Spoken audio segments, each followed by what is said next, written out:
memastikan vaksinasi di sejumlah tempat berjalan dengan lancar, Bupati Nganjuk Novi Rahman Hidayat meninjau langsung setiap proses vaksinasi di sejumlah tempat. Salah satunya vaksinasi yang diikuti oleh awak media di Rumah Sakit Umum Kertosono Nganjuk.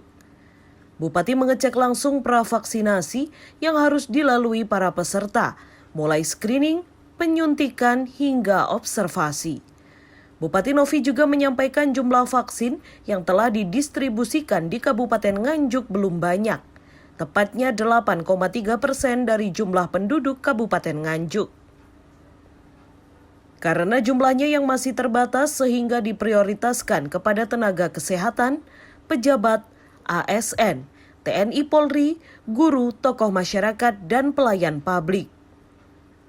Yang selanjutnya pemerintah daerah masih menunggu dari pusat untuk diberikan kepada masyarakat secara bertahap. Yang pada tahun 2021 ini diupayakan setidaknya 60-70% warga Nganjuk sudah menerima vaksin COVID-19. Kita semuanya bisa mengikuti pelaksanaan kegiatan vaksin untuk teman-teman pers, media yang ada di Kabupaten Nganjuk, vaksin untuk tahap kedua. Mudah-mudahan sedangkan ini berjalan dengan baik dan tidak ada efek yang timbul akibat vaksin yang kedua ini. Berapa capaian persentase? Secara total kita belum banyak karena jumlah vaksin yang didistribusikan ke Nganjuk sini kan juga belum banyak. Jadi masih jumlahnya ini kurang dari 10% atau tepatnya baru 8,3%. Berarti 8,3% ini dari jumlah penduduk yang ada ini masih diprioritaskan kepada tentunya kepada pejabat, kepada ASN, kan selaku pelayan publik, kemudian teman-teman sejawat dokter, nakes, pendidik, teman-teman media, tokoh masyarakat, baru itu aja yang diutamakan, yang diberikan untuk tahap awal.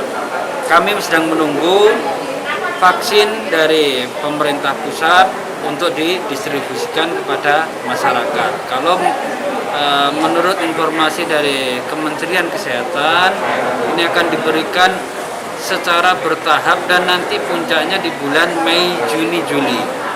Mei, Juni, Juli ini nanti every day ini nanti akan diberikan kurang lebih seluruh wilayah Indonesia.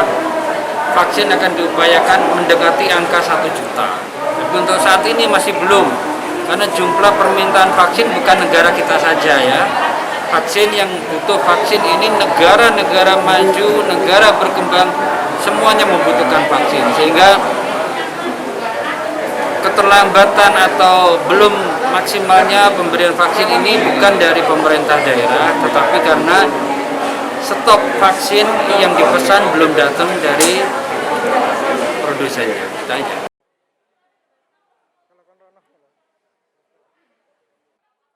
Dalam pelaksanaan penyuntikan vaksin antara peserta berjenis kelamin perempuan dan laki-laki dibedakan, yakni wanita diberikan tempat khusus yang tertutup. Dan setelah dilakukan penyuntikan vaksin dosis kedua ini, ada yang merasa lebih nyeri dibandingkan penyuntikan vaksin yang pertama, dan ada pula yang merasa tidak ada perbedaan. Yang seluruhnya para wartawan tersebut tidak mengalami gejala yang mengkhawatirkan usai dilakukan vaksinasi. Yesi Krismonita, News TV.